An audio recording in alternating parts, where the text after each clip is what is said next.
MM ರಾಜಿಬಾಯಿ ಸಂಪಾದಕತ್ವದಲ್ಲಿ ಗಡಿನಾಡು ಸಮಾಚಾರ YouTube ಚಾನೆಲ್ಗೆ ಸ್ವಾಗತ. ಗಡಿನಾಡು ಸಮಾಚಾರಕ್ಕೆ ಸ್ವಾಗತ. ನಾನು ನಿಮ್ಮ ಎಂಎಂ ರಾಜಿಬಾಯಿ. ಇವತ್ತು ನಾವು ಐತಿಹಾಸಿಕ ರಾಣಿ ಚೆನ್ನಮ್ಮಾಜಿಯವರ ಒಂದು ಕಿತ್ತೂರು ಪಟ್ಟಣದಲ್ಲಿದ್ದೇವೆ. ಕಿತ್ತೂರು ಪಟ್ಟಣದಲ್ಲಿ ರೈತ ಸಂಘದ ಹಿರಿಯರಾಗಿರ್ತಕ್ಕಂಥ ಶಿವನ್ ಸಿಂಗ್ ಮೊಕಾಶಿ ಅವರ ಒಂದು ನೇತೃತ್ವದಲ್ಲಿ ಇವತ್ತು ರೈತ ದಿನಾಚರಣೆ ಇಲ್ಲಿ ಅತ್ಯಂತ ಅದ್ದೂರಿಯಾಗಿ ನಡೀತಾ ಇದೆ. ರೈತ ಮಹಿಳೆಯರು, ಸಾಕಷ್ಟು ಜನ ರೈತರು ಎಲ್ಲರೂ ಸೇರಿಕೊಂಡು ಇವತ್ತ ವಿಶೇಷವಾದಂಥ ಒಂದು ರೈತ ದಿನಾಚರಣೆ ಕಾರ್ಯಕ್ರಮವನ್ನು ಹಮ್ಮಿಕೊಂಡು ಅವರು ಇವತ್ತು ರಾಣಿ ಚೆನ್ನಮ್ಮಾಜಿಗೆ ಪೂಜೆಯನ್ನು ಸಲ್ಲಿಸಿ ಹಾಗೂ ಭತ್ತದ ರಾಶಿಯನ್ನು ಮಾಡಿ ಅದಕ್ಕೆ ಒಂದು ಪೂಜೆಯನ್ನು ಸಲ್ಲಿಸಿ ರೈತ ಕುಲಕ್ಕೆ ಒಂದು ಸಂದೇಶವನ್ನು ಕೊಡ್ತಾ ಇದ್ದಾರೆ. ಏಕಪ್ಪ ಅಂತಂದರೆ ಇವತ್ತು ಭಾರತ ದೇಶ ಕಂಡಂಥ ಒಬ್ಬ ಅಪರೂಪದ ಪ್ರಧಾನಮಂತ್ರಿ ಚರಣ್ ಸಿಂಗ್ ಚೌಧರಿ ಅವರ ಒಂದು ಜನ್ಮ ದಿನಾಚರಣೆ. ಚರಣ್ ಸಿಂಗ್ ಚೌಧರಿ ಅವರು ರೈತರ ಏಳಿಗೆಗಾಗಿ ಶ್ರಮಿಸಿರ್ತಕ್ಕಂಥ ಏಕೈಕ ಪ್ರಧಾನಮಂತ್ರಿ ಅಂತ ನಾವು ಹೇಳಬೇಕಾಗಿದೆ. ಅವರ ಹುಟ್ಟುಹಬ್ಬವನ್ನು ಅವರು ರೈತ ದಿನ ಅಂತ ಆಚರಣೆ ಮಾಡಿರಿ ಅಂತ ಹೇಳಿ ಅವರು ಹೋದಂಥ ಒಬ್ಬ ಮಹಾನ್ ವ್ಯಕ್ತಿ. ಅವರ ಹುಟ್ಟುಹಬ್ಬವನ್ನು ರೈತರ ಮುಖಂಡರು ಇವತ್ತು ರೈತ ದಿನಾಚರಣೆ ಅಂತ ಆಚರಿಸ್ತಾ ಇದ್ದಾರೆ. ನಮ್ಮ ಜೊತೆಗೆ ರೈತ ಧುರೀಣ ಹೋರಾಟಗಾರರಾಗಿರ್ತಕ್ಕಂಥ ಶಿವನ್ ಸಿಂಗ್ ಮೊಕಾಶಿ ಅವರಿದ್ದಾರೆ. ಅವರಿಗೆ ನಾವು ಈ ಸಂದರ್ಭದಲ್ಲಿ ನಿಮಗೆ ಸಂದರ್ಶನ ಮಾಡುವುದರ ಮುಖಾಂತರ ಈ ಒಂದು ಕಾರ್ಯಕ್ರಮದ ಉದ್ದೇಶ ಮತ್ತು ಸ್ವರೂಪವನ್ನು ಅವರು ತಮಗೆ ಹೇಳ್ತಿದ್ದಾರೆ. ವೀಕ್ಷಕರೇ, ಆತ್ಮೀಯ ವೀಕ್ಷಕರಲ್ಲಿ ಒಂದು ವಿಶೇಷ ಮನವಿ ಏನಂತಂದರೆ ತಾವು ಕೂಡ ಈ ರೈತ ದಿನಾಚರಣೆ ಸಂದರ್ಭದಲ್ಲಿ ರೈತರಿಗೆ ವಿಶೇಷ ಗೌರವವನ್ನು ಸಲ್ಲಿಸಬೇಕಂತೇಳಿ ಹೇಳ್ಕೊಳ್ತಾ ಇದ್ದೇವೆ. ಸರ್ ನಮಸ್ಕಾರ. ತಾವು ಇವತ್ತು ಕಿತ್ತೂರಿನ ಒಂದು ಪುಣ್ಯಭೂಮಿಯಲ್ಲಿ ರೈತ ದಿನಾಚರಣೆ ಆಚರಿಸ್ತಾ ಇದ್ದಾರೆ. ಈ ಸಂದರ್ಭದಲ್ಲಿ ರೈತರನ್ನು ಉದ್ದೇಶಿಸಿ ತಾವು ಏನು ರಾಜ್ಯದ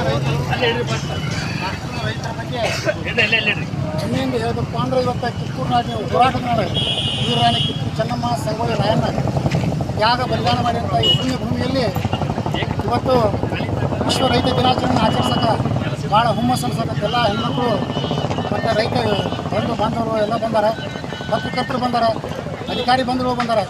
ಇವತ್ತು ಭಾರತ ಮಾತೆಯ ಮಡಿಲಿಂದ ಭಾರತ ಮಾತೆಯ ಉದರದಿಂದ ಬಂದಂಥ ಪುಣ್ಯ ಅನ್ನಪೂರ್ಣೇಶ್ವರನ ಪೂಜೆ ಮಾಡಿ ಚೌಧರಿ ಚರಣ್ ಸಿಂಗ್ ಅವರ ದಿನಾಚರಣೆ ಮತ್ತು ವಿಶ್ವ ರೈತ ದಿನಾಚರಣೆ ಆಚರಿಸೋಕೆ ಭಾಳ ಹೆಮ್ಮೆ ಅನಿಸ್ತದೆ.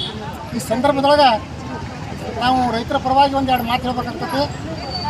ಅದನ್ನು ಮಾನ್ಯ ಪತ್ರಕರ್ತರು ತಮ್ಮ ಮುಖಾಂತರ ಈ ದೇಶಕ್ಕೆ ಮುಟ್ಟಿಸ್ಬೇಕಂತಕ್ಕನ್ನುವಂಥ ವಿಚಾರಗಳನ್ನು ಹೇಳಿ ತಮಗೆ ಇವತ್ತಿನ ನಮ್ಮನ್ನ ಪತ್ರಕರ್ತರಾಗಿ ಬಂದ ಕಾರಣ ಮನೆ ಸಂದೇಶ ತಗೋತಿರಲ್ಲ, ತಮಗೆ ಧನ್ಯವಾದಗಳು ಹೇಳ್ಕೊಂತ ಎರಡು ಮಾತು ಹೇಳಕ್ಕೆ ಪ್ರಯತ್ನ ಮಾಡ್ತೀವಿ.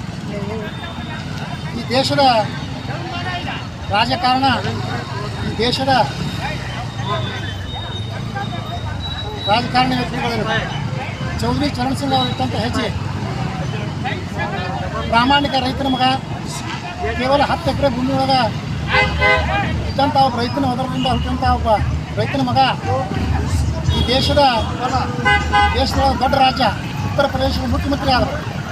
ರೈತರ ಕಳಕಳಿಯಿಂದಲೂ ಅಲ್ಲಿ ಎಲ್ಲ ರಾಜಭಾರ ವಹಿಸಿದರು. ಅವರಿಗೆ ಭಾರತ ಮಾತೆ ಮತ್ತು ಉನ್ನತ ಶಕ್ತಿಯನ್ನು ಕೊಟ್ಟ ಭಾರತ ದೇಶದ ಪ್ರಧಾನಿಯಾಗಿ ನೀವು ಕೆಲಸ ಮಾಡುವಂಥ ವಿಚಾರಗಳನ್ನು ನಾವು ಕೊಟ್ಟು ಅವ್ರು ಮುಂದುವರಿಸಿದ್ರು. ಆ ಸಂದರ್ಭದಾಗೂ ಸನ್ಮಾನ್ಯ ಚೌಧರಿ ಚರಣ್ ಸಿಂಗ್ ಅವರು ಈ ದೇಶದ ರೈತರಿಗಾಗಿ ಎಷ್ಟೋ ಕಾನೂನುಗಳು ಮಾಡಿ ರೈತರೆಲ್ಲ ಡಿಸೆಂಬರ್ 23ರಂದು ವಿಶ್ವ ರೈತ ದಿನಾಚರಣೆ ಆಚರಿಸುವಂತಕಾರ ಎಲ್ಲರಿಗೂ ಸಂದೇಶವನ್ನು ಕೊಟ್ಟಿದ್ರು. ಆ ನಿಟ್ಟಿನೊಳಗೆ ಇವತ್ತು ನಾವು ಈ ದೇಶದ ರೈತರಿಗೆ ಎಷ್ಟು ತ್ರಾಸ ಐತಿ, ಈ ರಾಜ್ಯದ ರೈತರಿಗೆ ಎಷ್ಟು ತ್ರಾಸ ಐತಿ, ಈ ನಾಡಿನ ಜನತೆಗೆ, ಈ ದೇಶದ ರಾಜಕಾರಣಿಗಳಿಗೆ, ಈ ದೇಶದಲ್ಲಿ ರಾಜವನ್ನು ಮಾಡುವಂಥ ಅಧಿಕಾರಿಗಳಿಗೆ ಒಂದು ನಿಲುವನ್ನು ತಿಳಿಸ್ಬೇಕಾಗಿದೆ ರೈತರದ್ದು. ಆ ನಿಟ್ಟಿನೊಳಗೆ ಈ ದೇಶದ ರೈತರು ಭಾಳ ತ್ರಾಸನಾಗದರು. ದೇಶದ ದೇಶದ ರೈತರು ಬೆಳೆದಂಥ ಬೆಳೆಗೆ ಬೆಂಬಲ ಬೆಲೆ ಸಿಗಬೇಕಾಗಿದೆ. ಉದ್ಯಮಿಗಳು ಆರಾಮದಾರು 1000 ಕೋಟಿ, 2000 ಕೋಟಿ, ಲಕ್ಷ ಕೋಟಿ ಗಂಟಲೆ ಅವ್ರು ಸಾಲ ಮಾಡಿರ್ತಾರೆ.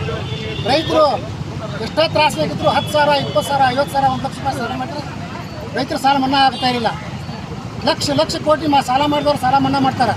ರೈತರು 10,000, 20,000 ಸಾಲ ಮಾಡಿದ್ರೆ ಅವ್ರಿಗೆ ಬೆಳೆ ಇಲ್ಲಕ್ಕೆ ಬೆಳೆ ಬರಲಿಲ್ಲ, ಬೆಳೆ ಹೆಚ್ಚಾಗಿ ಬೆಳೆ ಹೋಯ್ತು ಅಂದಂಥ ಸಂದರ್ಭದೊಳಗೆ ಬೆಳೆಸಾಲ ಮನ್ನಾ ಮಾಡೋಕ್ತಾ ಇರಲ್ಲ.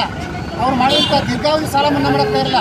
ಇವತ್ತು ರಾಜ್ಯದೊಳಗೆ 5,600 ಮಂದಿ ರೈತರು ಆತ್ಮಹತ್ಯೆ ಮಾಡ್ಕೊಂಡಿದ್ದಾರೆ. ತ್ರಾಸಿನಿಂದ 5,600 ಮಂದಿ ರೈತರು ಆತ್ಮಹತ್ಯೆ ಮಾಡ್ಕೊಂಡಾರು. ಈ ದೇಶದೊಳಗೆ ಯಾವ ಉದ್ಯಮಿಗೂ ಆತ್ಮಹತ್ಯೆ ಮಾಡ್ಕೊಂಡಿಲ್ಲ.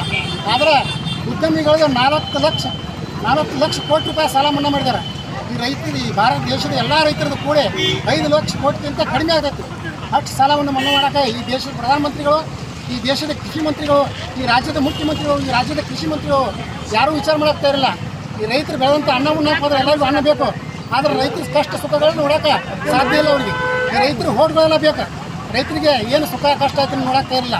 ಅದಕ್ಕೆ ಇವತ್ತು ನಮ್ಮ ಕರ್ನಾಟಕದ ಗಂಡು ಮೆಟ್ಟಿನ ನಾಡು, ಈ ಕಿತ್ತೂರು ಚೆನ್ನಮ್ಮನ ನಾಡಿನೊಳಗೆ, ಸಂಗೊಳ್ಳಿ ರಾಯಣ್ಣನ ನಾಡಿನೊಳಗೆ ಈ ನಾಡಿನ ಹೆಣ್ಣು ಮಕ್ಕಳು ಚೆನ್ನಮ್ಮನ ಅವತಾರಾಗಿ, ಬೆಳವಡಿ ಮಲ್ಲಮ್ಮನ ಅವತಾರಾಗಿ, ಝಾನ್ಸಿ ಲಕ್ಷ್ಮಿ ಅವತಾರಾಗಿ ಇವತ್ತು ನಾವು ರೈತರ ಬಗ್ಗೆ ಹೋರಾಡ್ತೇವೆ ಅಂತ ಕಂಕಣ ಬದ್ಧರಾಗಿ ಇವತ್ತು ರೈತ ದಿನಾಚರಣೆಯಿಂದ ಮುಂದೆ ಹೆಜ್ಜೆ ಇಟ್ಟಾರ. ಇವತ್ತು ಅನ್ನಪೂರ್ಣೇಶ್ವರಿ ಪೂಜೆ ಮಾಡಿದೆವು, ರೈತ ದಿನಾಚರಣೆ ವಿಶ್ವದ ರೈತ ದಿನಾಚರಣೆ ಆಚರಣೆ ಮಾಡಿದೆವು. ಇವತ್ತಿನ ದಿವಸ ರೈತರ ಮುಖಾಂತರ ಒಂದು ಸಂದೇಶವನ್ನು ರಾಷ್ಟ್ರಕ್ಕೆ ಕಳಿಸ್ತೇವೆ ನಾವು ಈ ಪತ್ರಕರ್ತರ ಮುಖಾಂತರ. ಈ ದೇಶದ ಪ್ರಧಾನಮಂತ್ರಿಗಳು 2014 ತಾವೇನು ಹುಬ್ಬಳ್ಳಿಯೊಳಗೆ ಭಾಷಣ ಮಾಡಿದ್ರು,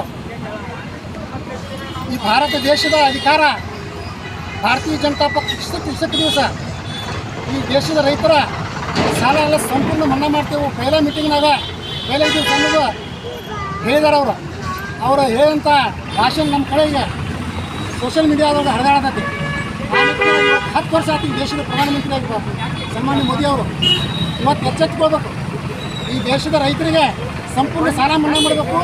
ಈ ರೈತರ ಬೆಂಬಲ ಬೆಲೆ, ರೈತರಿಗೆ ಬೆಳೆದಂಥ ಬೆಳೆಗೆ ಬೆಂಬಲ ಬೆಲೆ ಬರಬೇಕು. ಸ್ವಾಮಿನಾಥನ್ ಆಯೋಗ ಈ ದೇಶದ ರಾಜಿಯಾಗಿ ಈ ದೇಶದ ರೈತರ ನೆಮ್ಮದಿಯಿಂದ ನಕ್ಕೊಂತಿದ್ರೆ ನಾವು ಮಾಡುವಂಥ ಬೆಳೆದಂಥ ಅನ್ನ ತಿಂತಕ್ಕೆ ನಿಮ್ಮ ಹೊಟ್ಟಿಗೆ ಹತ್ತೈತೆ. ಇಲ್ಲಪ್ಪ ಅಂದ್ರೆ ಇವತ್ತು ನಾವು ರೈತರು ಬೆಳೆದಂಥ ಅನ್ನ ನೀವು ಹಂಗೆ ರೈತರ ಬಗ್ಗೆ ವಿಚಾರ ಮಾಡಲಿ, ಹಿಂಗೆ ಅನ್ನ ತಿನ್ಬೇಕ, ಈ ಶರೀರವನ್ನು ಬೇಸಾಕತ್ರಿ, ಉದ್ಯಮಿಗಳನ್ನು ಬೇಸಾಕತ್ರಿಪ್ಪ ಅಂದ್ರೆ ಈ ದೇಶದ ರೈತರಿದ್ರೆ ಈ ದೇಶ, ರೈತರಿಲ್ಲದ ದೇಶ ಇಲ್ಲ, ರೈತರಿದ್ರೆ ನೀವು ಅನ್ನ ಅನ್ನೋ ವಿಚಾರನ ಹೇಳ್ತಾರೆ ಈ ರೈತ ದಿನಾಚರಣೆಗೆ.